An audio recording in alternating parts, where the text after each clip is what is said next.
Di pondok kecil di pantai ombak berbuih putih beralun-alun.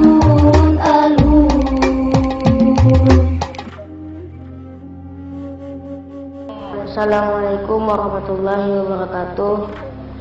Namaku Maulana Muhammad Iqbal, biasa dipanggil Iqbal. Saya asli Batam. Umurku 13 tahun. Di usiaku yang masih sangat muda ini, saya merantau ke suatu pulau, jauh dari tanah kelahiranku, tepatnya di tanah Jawa, Jawa Madura, yang terkenal dengan sifat santunnya.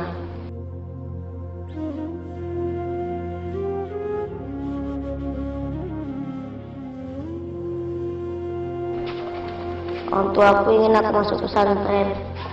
Makanya setelah aku lulus sekolah dasar, orang tuaku langsung menyalahkanku di sekolah pesantren yang sangat jauh dari tempat tinggalku. Iya, nama pesantrennya Muftalul Penyepen.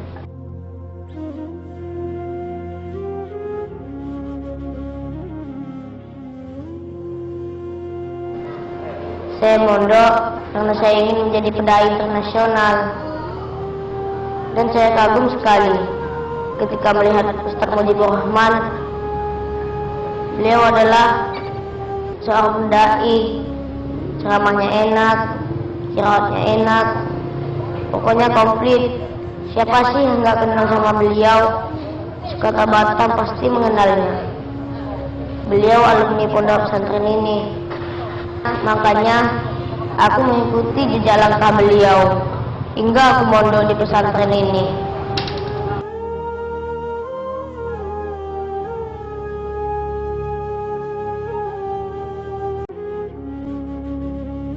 Awal-awal saya mondok asik banget, banyak teman, bisa belajar bersama, main bersama, mandi dan makan pun kita lalui bersama. Tapi setelah hampir 1 bulan lebih aku berada di pondok ini, rasa gelisah, rasa tak kerasan pun sudah mulai aku rasakan. Banyak alasan pada saat itu aku tidak kerasan. Yang pertama, ketika aku lihat santri-santri yang lain yang sekamar dengan saya, orang tuanya datang menjenguknya, saudara-saudaranya, kerabat-kerabatnya, adiknya pun dibawa, dan makanan kesukaannya pun sudah dipersiapkan. Aku juga pengen seperti mereka yang hampir setiap bulan orang tuanya datang menjenguknya, bisa makan bersama, bisa bersama dengan adik-adiknya. Tapi mau di mana lagi, Abu dan Umiku jauh di sana, di kota Batam. Rasanya mustahil kalau setiap bulan mereka datang menjengukku. Soalnya mereka hanya guru ngaji biasa, yang gaji mereka dalam sebulan masih belum cukup untuk ongkos perjalanan dari kota Batam ke Pulau Madura ini. Ya sedih sih ketika aku lihat teman-temanku semuanya dikirim, tinggal aku sendiri yang gak pernah dikirim. Pernah satu kali aku paksakan nelpon. Orang tuaku bilang sama mereka kalau aku rindu, aku kangen sama Abah dan Umi. Aku pun terus terang sama mereka kalau cuma aku yang gak pernah dikirim. Dan aku pun bilang kalau aku pengen sekali dikirim, sama halnya seperti santri-santri yang lain. Lalu abahku menjawab, "Nak, mondok itu harus tabah dan sabar, dan harus belajar mandiri. Jangan bergantung sama orang tua terus. Semuanya harus mandiri. Rindu orang tua itu wajar, Nak. Ingatin orang tua itu malah harus, Nak. Tapi ingat orang tua itu bukan untuk ditangisi, tapi didoakan. Seorang anak ingat orang tua itu harus, tapi ada waktunya. Setiap habis sholat fardu, Iqbal harus ingat Abah dan Umi. Di setiap doa Buna, jangan sampai lupa doakan Abah dan Umi. Iqbal mending bisa pulang kalau bulan puasa, dalam 1 tahun sekali pulang. Kalau Abah dulu nak, waktu Abah mondok di Sulawesi, kakekmu melarang Abah untuk pulang. Abah tidak dibolehin pulang sebelum Abah hafal Quran 30 juz. Kakekmu nggak mau ketemu sama Abah sebelum Abah menjadi seorang hafiz. Dan itu pun Abah nggak pernah ditelepon sama kakekmu.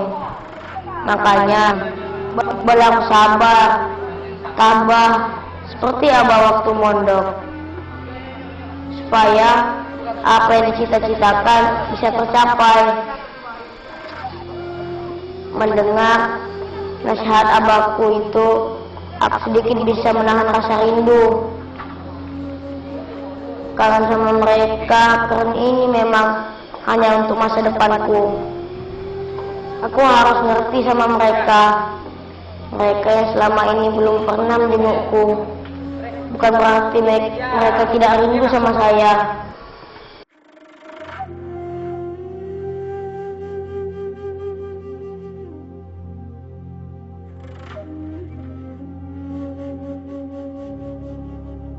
Saya yakin mereka sama halnya seperti saya, yang rindu kumpul bersama, makan bersama, sholat bersama.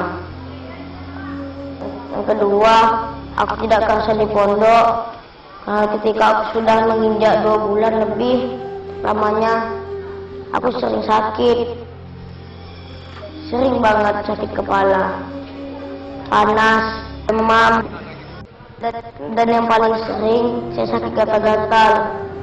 Orang Madura biasa menyebutnya koreng, dan di seluruh badanku belang-belang. Terkena penyakit yang namanya koreng. Semua santri bilang kalau sudah kena penyakit koreng, berarti sudah sah menjadi santri. Karena anggapan mereka koreng itu adalah stempel untuk menjadi santri yang sah. Saya nggak tahu itu benar tidaknya, tapi menurutku santri bilang seperti itu. Mungkin hanya untuk menghiburku, biar aku tak mengeluh dan menyerah. Pernah juga aku sakit. Pada saat itu tengah malam, aku bangun sendirian. Gak ada sakit yang tidak bisa aku rasa tahan. Aku terbangun melihat teman-teman sekitarku. Semua tidur dengan nyenyak. Ada yang ngorok, ada yang ngigok. Aku yang tak bisa tidur karena menahan sakit sendirian. Sempat bersedih, menangis. Pada siapa aku harus mengadu? Semua teman-temanku sudah tidur. Berbeda ketika aku sakit di rumah. Semuanya serba orang tua. Tidur ada yang jaga, makan disuapin, minum diambilin, minta ini minta itu pasti diturutin. Karena sakit, aku sempat berpikir untuk pulang, berhenti mondok, karena rasanya aku sudah gak sanggup lagi menanggung sakit tanpa belayan orang tua. Tapi setelah dinasihati oleh Ustadz, teman-teman juga menasihatiku. Aku pun sadar, semua itu hanya cobaan dari Tuhan. Jika aku mampu bersabar, maka derajatku akan ditinggikan di sisi Tuhan.